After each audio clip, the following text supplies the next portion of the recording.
الحمد للہ رب العالمین والصلاة والسلام علی سید الانبیاء والمرسلین اما بعد فاعوذ باللہ من الشیطان الرجیم بسم اللہ الرحمن الرحیم پڑھیے الصلاة والسلام علیک یا رسول اللہ۔ رمضان المبارک کا مہینہ چل رہا ہے اور خوش نصیب لوگ اس کی برکتوں کو حاصل کر رہے ہیں اور کرنے کی کوشش کر رہے ہیں، اور بد نصیب لوگ اس مہینے کو یا تو آرام کے اندر گزار رہے ہیں یا غفلت اور سستی کے اندر گزار رہے ہیں۔ میرے آقا علیہ الصلوۃ والسلام نے فرمایا کہ جس کو رمضان کا مہینہ ملے اور وہ اللہ سے اپنی معافی نہ کروا سکے تو اس سے بڑا بد نصیب انسان کوئی نہیں ہو سکتا، کیونکہ اللہ تبارک و تعالیٰ کی رحمتیں اس مہینے کے اندر عروج پر ہوتی ہیں۔ اللہ تبارک و تعالیٰ کئی لاکھ لوگوں کو معاف کرتا ہے اور جہنم کی آگ سے آزادی دیتا ہے۔ یہ مہینہ امت کے لیے رکھا گیا اس وجہ سے کہ اگر امت کے اندر کوئی اپنے گناہوں کی وجہ سے مایوس ہو چکا ہے، اپنی ناکامیوں کی وجہ سے مایوس ہو چکا ہے، اپنی غلطیوں کی وجہ سے مایوس ہو چکا ہے، وہ یہ سمجھتا ہے کہ کیا میری معافی بھی ہو جائے گی یا نہیں ہوگی، تو وہ یہ مہینہ اگر پا لیتا ہے تو ضرور اللہ تبارک و تعالیٰ اسے معاف فرمائے گا، بشرط یہ ہے کہ وہ معافی کا طلبگار بھی ہو۔ ایک ہوتا ہے کہ زبان سے صرف کہنا کہ مجھے معاف کر دو، ایک ہوتا ہے صدقے دل سے کہنا کہ مجھے معاف کر دو، دونوں کے معاملے کے اندر فرق ہوتا ہے۔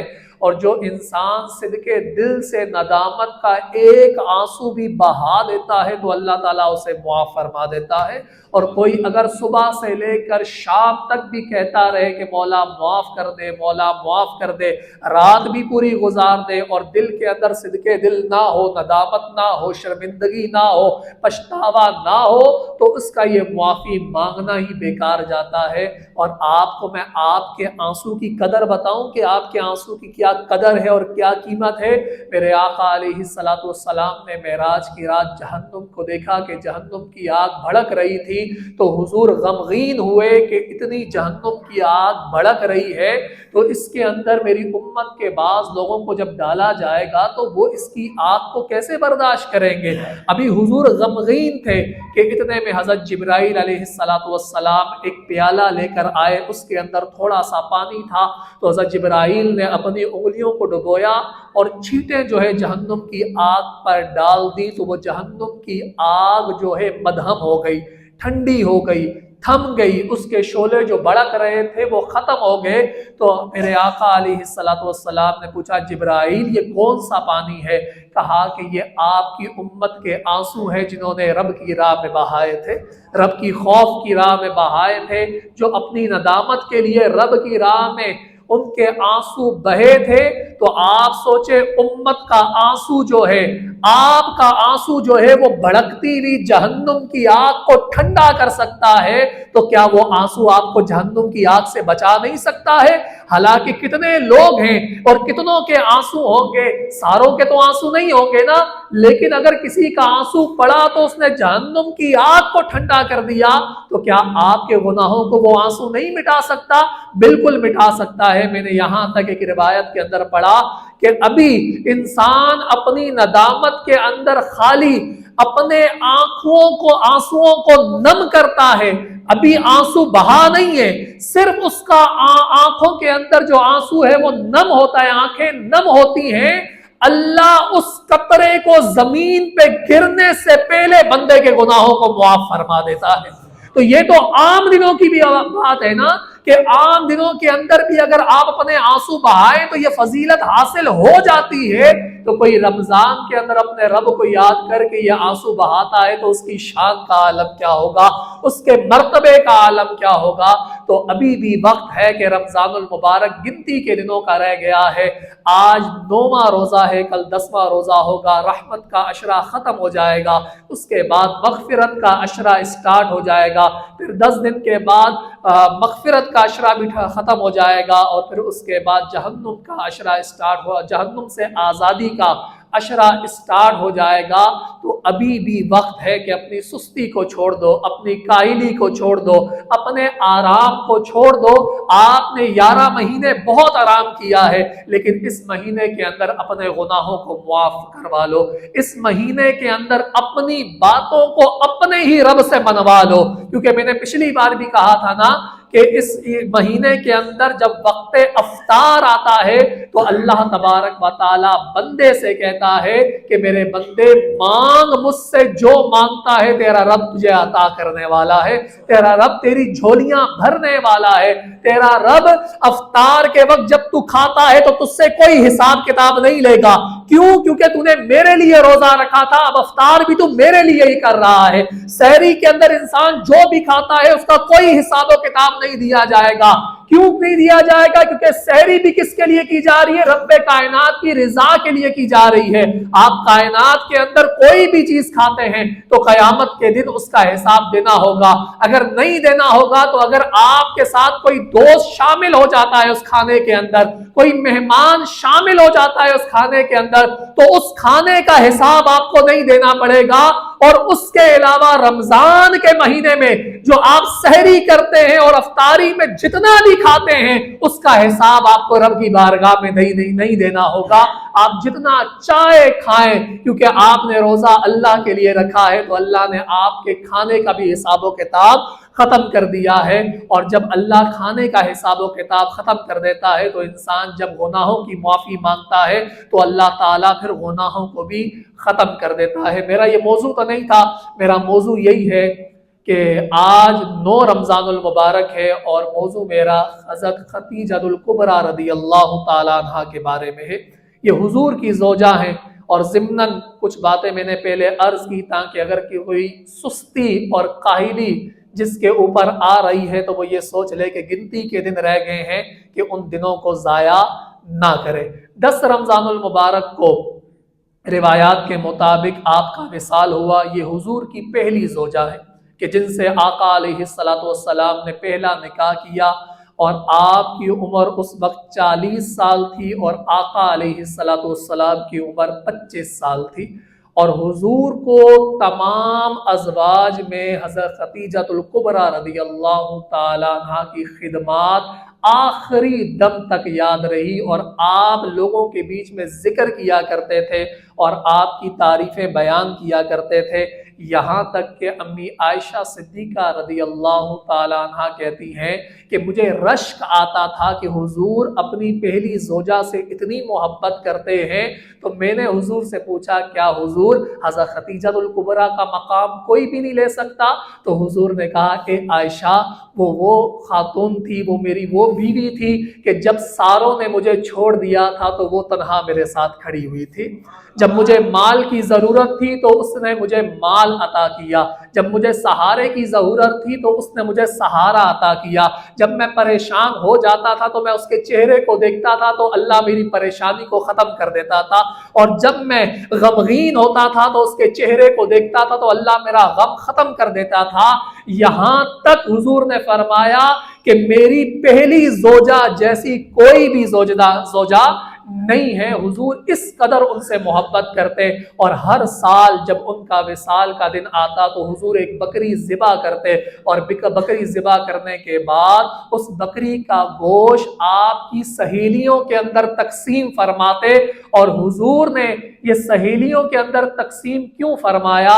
हुजूर ने एक सबक भी दिया कि जो लोगों के जानने वाले होते हैं, पहचान वाले होते हैं, ताल्लुक वाले होते हैं, मरने के बाद जब उनसे ताल्लुक रखा जाता है तो जिसका ताल्लुक होता है तो उसकी रूह खुश हो जाती है, क्योंकि हुजूर उनकी सहेलियों को जो है वो गोश्त पहुंचाया करते थे।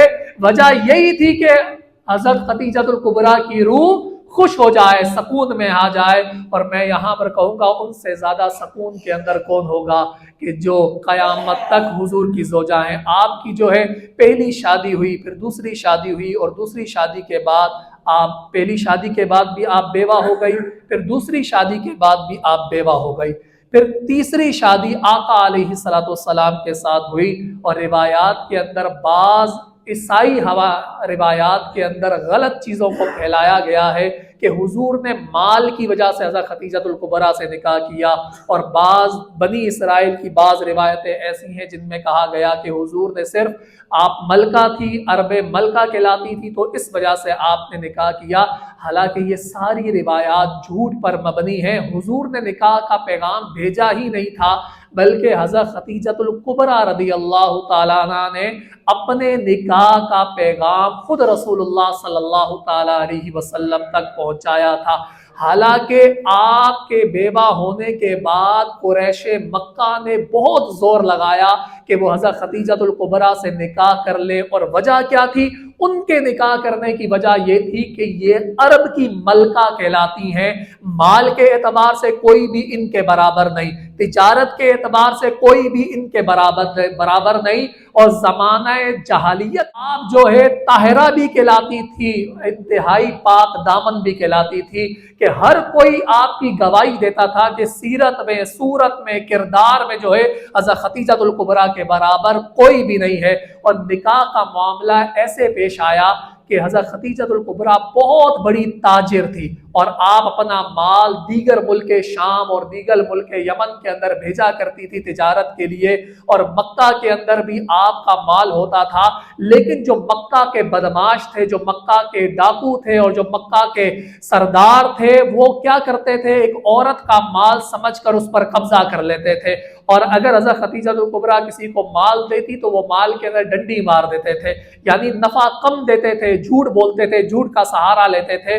تو آپ کی ایک دوست تھی، ان سے جب ذکر کیا حضرت خدیجۃ الکبریٰ نے کہ میرے مال کو لوگ غصب کر لیتے ہیں، قبضہ کر لیتے ہیں، تو کوئی ایسی تدبیر اختیار کی جائے کہ میرا مال محفوظ ہو جائے، تو مکہ کے سرداروں میں ایک نام حضرت ابو طالب کا بھی تھا، اور پھر آپ کی دوست نے یہ مشورہ دیا کہ کیوں نہ تم حضرت ابو طالب سے بات کرو کہ وہ رشتے میں بھی تمہارے کچھ یعنی رشتہ داری کے اعتبار سے بھی تمہارا تعلق حضرت ابو طالب کے ساتھ لگتا ہے۔ تو پھر ایسا ہی کیا، حضرت ابو طالب کو بلایا گیا، کہا کہ ابو طالب تم جانتے ہو کہ میں بیوہ ہوں اور لوگ میرے مال کو غصب کر لیتے ہیں، قبضہ کر لیتے ہیں، تو تم سردار مکہ میں سے سردار ہو تو میرے مال کی حفاظت کیوں نہیں کرتے؟ تو حضرت ابو طالب نے ایک مشورہ دیا، کہا کہ چلو مکہ کے اندر میں تمہارے مال کی حفاظت کرتا ہوں۔ تو آپ مکہ کے اندر آئے، اور مکہ کے سین کے اندر کھڑے ہو کے، کعبۃ اللہ کے سین کے اندر کھڑے ہو کے آپ نے اعلان کیا، او لوگوں، او تاجروں، میں تمہیں کوئی ایسا سبق نہ بتاؤں، کوئی ایسی ٹیکنیک نہ بتاؤں، کوئی ایسا آئیڈیا نہ بتاؤں کہ جس سے تمہارا مال ڈبل ہو جائے اور تم جو ہے تجارت میں اعلیٰ مقام پر پہنچ جاؤ۔ تو سارے جتنے بھی تھے چھوٹے چھوٹے تاجر جو تھے، جو بڑے تاجر بھی تھے، وہ بھی حضرت ابو طالب کے پاس آئے، کہا کہ بالکل ہمیں بتاؤ کہ ہمارا مال کس طرح برکت والا ہو جائے گا، زیادہ ہو جائے گا۔ تو کہا کہ تم کیوں نہ حضرت خدیجۃ الکبریٰ کے پارٹنر بن جاؤ۔ تو لوگوں نے کہا کہ تم ہم پہ مذاق کرتے ہو، ہمارے پاس تو 2 بکریاں ہوتی ہیں اور وہ اتنی بڑی تاجر ہے، تو ہم اس کے پارٹنر کیسے بن سکتے ہیں؟ کسی نے کہا ہمارے پاس 10 بکریاں یا اونٹ ہوتے ہیں، وہ اتنی بڑی تاجر ہے تو ہم اس کے پارٹنر کیسے بن سکتے ہیں؟ تم ہمارے ساتھ کیوں مذاق کرتے ہو؟ تو حضرت ابو طالب نے کہا میں مذاق نہیں کر رہا، بلکہ میں تمہیں ایک آئیڈیا دے رہا ہوں کہ تم اپنا مال بھی اپنے ساتھ رکھو اور خدیجۃ الکبریٰ کا مال بھی تم اپنے ساتھ رکھو، اور تم دونوں کے مال کو مکس کر کے بیچو، اور جو پرسنٹیج کے اعتبار سے نفع آئے گا تم اپنا نفع لے لو، اور جو حضرت خدیجۃ الکبریٰ کا نفع بنتا ہے وہ انہیں دے دینا۔ اور جب یہ بات انہوں نے کی، کہا کہ یہ تو بہت اچھی بات ہو گئی کہ ہمارے پاس اگر 2 بکریاں ہیں تو خدیجۃ الکبریٰ کی 100 بکریاں آ جائیں گی اور ہم پرسنٹیج کے اندر شامل ہو جائیں گے۔ تو اب جب خدیجۃ الکبریٰ نے اپنا مال ان لوگوں کو دیا، تو اس کے بعد سے جب کوئی مال کو ہاتھ لگانے لگتا تھا تو وہی جو پہلے مال غصب کر لیتے تھے، قبضہ کر لیتے تھے، چوری کر لیتے تھے، تو وہ سامنے آ کر کھڑے ہو گئے، کہا یہ خدیجہ کا مال نہیں ہے، اب یہ ہمارا مال ہے اور ہم اسے بیچا کریں گے۔ اس طرح حضرت ابو طالب نے جو ہے ان کے مال کی حفاظت کروائی۔ تو یہ معاملہ تو ہو گیا، لیکن جو باہر جانے والا مال تھا، جو ملک شام جاتا تھا اور جو ملک یمن کے اندر جاتا تھا، اس مال کے لیے حضرت ابو طالب نے کہا کہ اب میں بوڑھا ہو چکا ہوں، تیرا مال نہیں لے کر جا سکتا، اس کی ذمہ داری میں نہیں لے سکتا۔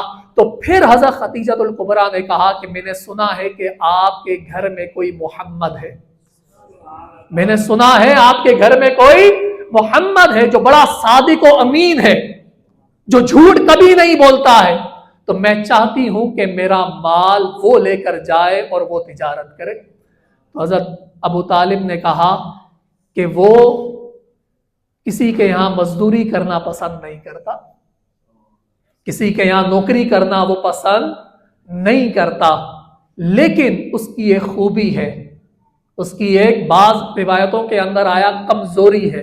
तो मैं हुजूर की कमजोरी नहीं जिक्र करूंगा, मैं खूबी जिक्र करूंगा, क्योंकि हुजूर के अंदर कोई भी कमजोरी नहीं है। कहा उसकी एक खूबी है, मैं कोशिश करूंगा कि वो तुम्हारा माल ले जाए। तो फिर हज़रत अबू तालिब आए और हुजूर की बारगाह में कहते हैं कि बेटा तुम्हारी उम्र भी हो चुकी है, मैं चाहता हूं कि तुम कोई काम करो ताकि तुम्हारा घर बस जाए। दीगर बातें करने के बाद कहा कि तुम हज़रत खतीजतुल कुबरा को जानते हो, वो ताजिरा है, वो चाहती है कि तुम उसका माल लेकर मुल्क शाम जाओ और जाकर जो है तिजारत करो। तो कहा कि चचा आप तो जानते हैं कि मैं किसी के यहाँ पर नौकरी नहीं करूंगा, मजदूरी नहीं करूंगा। अब जब आपने मना कर दिया तो जिसको बाज लोगों ने कमजोरी कहा है, मैं खूबी कह रहा हूं, वो खूबी क्या है? तो अब हजरत अबू तालिब ने उस खूबी को बयान किया, कहा कि ठीक है, मैंने भी उनसे यही जिक्र किया था कि तुम किसी के यहाँ पे नौकरी नहीं करोगे, लेकिन प्यारे बेटे वो बेवा है, उसका कोई सहारा नहीं है, वो बेवा है, उसका कोई सहारा नहीं है, तो मैं चाहता हूं कि तुम उसका सहारा बन जाओ। तो जैसे ही ये सुना कहा कि अगर वो बेवा है तो मैं उसके माल की हिफाजत करूंगा। अल्लाह अकबर, यानी हुजूर बेवाओं का सहारा बनकर आए हैं। और फिर माल लेने के लिए, माल की शर्तें तय करने के लिए हुजूर उनके दरवाजे पर पहुंचे। तो हज़रत खतीजतुल कुबरा खुद बयान करती हैं, अहले सीरत ने बयान किया है कि आप अपने घर के अंदर झाड़ू लगा रही थी और दरवाजा जहां पर था उसकी दरवाजे की तरफ आपका मुंह नहीं था बल्कि पीठ थी और आप सामने झाड़ू लगा रही थी कि इतने में आपने देखा कि सामने दीवार पर एक नूर की शुआएं पड़ रही हैं।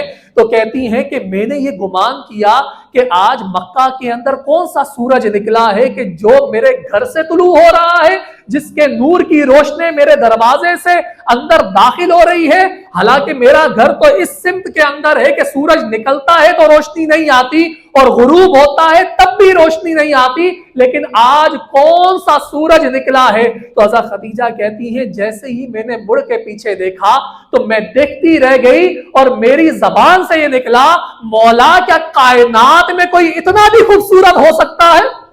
अल्लाह अकबर, अल्लाह अकबर। और कहती हैं कि मैं उनके पास गई, कहा कि कौन है आप? कहा कि मैं मोहम्मद हूँ और हज़रत अबू तालिब मेरे चचा हैं, आपका माल लेने के लिए आया हूँ। हज़रत खतीजतुल कुबरा कहती हैं कि जो भी मेरा माल लेने के लिए आता था मैं उससे सख्त शर्तें रखती थी कि मेरा माल इस बुनियाद पर बेचना, मेरा माल इस बुनियाद पर लेकर जाना, मैं तरह तरह की शर्तें रखा करती थी। लेकिन कहा कि मैं उनके हुस्न में ऐसी गुम हो गई, वो मुझे शर्तें बता रहे हैं और मैं ये दुआ कर रही हूं कि आपकी सारी शर्तें मुझे मंजूर हैं, बस मेरा माल लेकर चले जाए ताकि वो बिक जाए।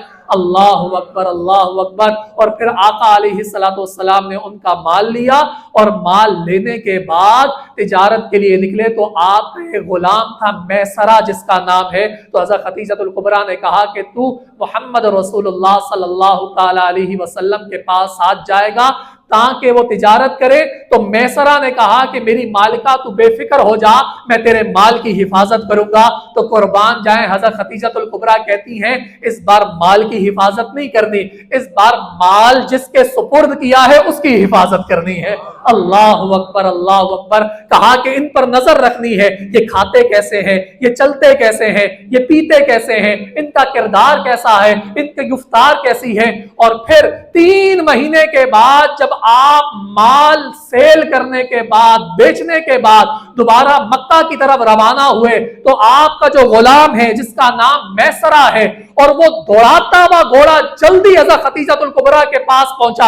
अभी काफिला पीछे है लेकिन मैसरा इसलिए जल्दी पहुंचा कि मैं अपनी मालिका को बताऊंगा कि तेरा माल बड़े नफे के साथ इस बंदे ने बेचा है और बड़ी प्रॉफिट के साथ इस बंदे ने बेचा है। तो जैसे ही मैसरा जो है अपनी मालिका के पास आया और खदीजतुल कुबरा से कहता है, खदीजा तुझे मुबारक हो कि तेरा माल दुगना दामों के अंदर इस बंदे ने बेचा है। तो अब हज़रत खदीजतुल कुबरा क्या कहती है, मुझे माल के बारे में ना बता कि मेरा माल बिका है या नहीं बिका, बल्कि मुझे ये बता कि मोहम्मद के गुफ्तार कैसा था, इस बंदे का किरदार कैसा था। तो अब मैसरा कहता है, कहा कि मैंने कायनात में ऐसा इंसान नहीं देखा कि अगर मट्टी पर चलता है तो उसके कदम का निशान नहीं आता और पत्थर पर चलता है तो कदम का निशान जम जाता है।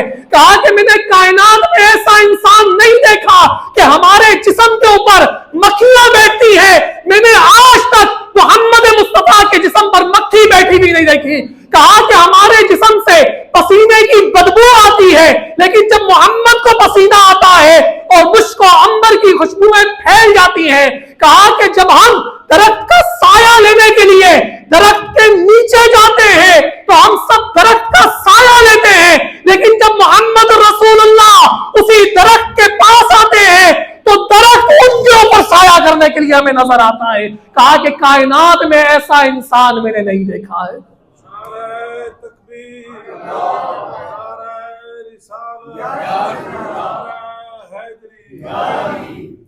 तो मैसरा ने कहा कि कायनात में मैंने ऐसा इंसान नहीं देखा। जब इतनी खूबियां देखी तो हज़रत खदीजतुल कुबरा ने निकाह का पैगाम भेजा। कहा कि मैं चाहती हूं कि आप मुझसे निकाह करें। अब ये निकाह का पैगाम हुजूर की बारगाह में आया तो हुजूर ने देखे कैसे निकाह का पैगाम का जवाब दिया। कहा, शरीफ घरानों की लड़कियां सरेआम बंदे से निकाह का पैगाम नहीं भेजती, ये बातें बड़ों के बीच में होती हैं, लिहाजा मेरे चचा से बात की जाए। ये हुजूर ने पैगाम दिया। लोगों, पसंद को जाहिर करना अलग बात है, लेकिन उस पसंद पर अपनी मनमानी करना ये अलग बात है। कुरान ने पसंद का हुक्म दिया, फन्किहू मा ताब लकुम, कि निकाह करो उनसे जो तुम्हें पसंद आए, लेकिन उस पसंद का मतलब ये नहीं कि तुम गलत कार्यों के अंदर लग जाओ। उस पसंद का मतलब ये नहीं कि तुम अपनी मनमानियां करने के लिए लग जाओ। देखिए, पैगाम हुजूर की बारगाह में आया तो हुजूर ने कितना प्यारा पैगाम वापसी भेजा। का शरीफ खानदानों की खवातीनें खुद निकाह का पैगाम बंदे तक नहीं भेजती, ये बड़ों की बातें होती हैं। और फिर हज़रत चचा जो हज़रत अबू तालिब हैं उन तक निकाह के पैगाम पहुंचा। इस तरह हुजूर का निकाह जो है मुनाक्किद हुआ है।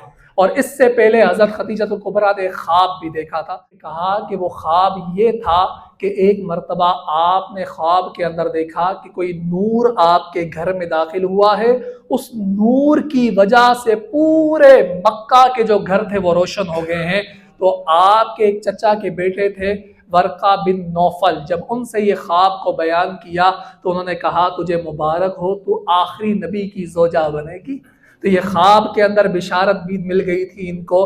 और फिर वो इस्लाम की पहली खातून हैं जिन्होंने सबसे पहले ईमान लेकर आई और ईमान लाने के बाद हुजूर के इस्लाम को कबूल किया और हुजूर से निकाह किया। कायनात में सबसे बेहतरीन ख़वातीन और अफजल ख़वातीन अहादीस मुबारका की रोशनी में भी यही है कि पहले नंबर पर हज़रत खदीजतुल कुबरा है, दूसरे नंबर पर हज़रत फातिमातुज़ ज़हरा है, तीसरे नंबर पर हज़रत मरियम है और चौथे नंबर पर हज़रत आसिया रदियल्लाहु ताला अन्हुन्ना है। ये चार ख़वातीन तमाम जहान वालों से क्या हैं, अफजल हैं, ख़वातीन से अफजल हैं। और कुर्बान जाएं वो बेटी जिसको जन्नत की सरदार बनाया है, वो बेटी जो हुजूर के लिए रहमत बनी है, वो बेटी जो जन्नत के सरदार हैं उनकी माँ बनी है, वो बेटी अल्लाह अकबर जिसके बारे में हुजूर ने फरमाया जिस तरह एक माँ अपने बच्चे का ख्याल रखती है, फातिमा उसी तरह मेरा ख्याल रखती है। वो बेटी किसकी हैं? वो बेटी हज़रत खदीजतुल कुबरा रदियल्लाहु ताला अन्हा की हैं। अल्लाह तबारक व ताला उनकी सीरत, उनकी बातें और उनके लिए साले सवाब करना हमें नसीब फरमाए। आमीन व आखिरु दावाना अनिल हम्दुलिल्लाहि रब्बिल आलमीन।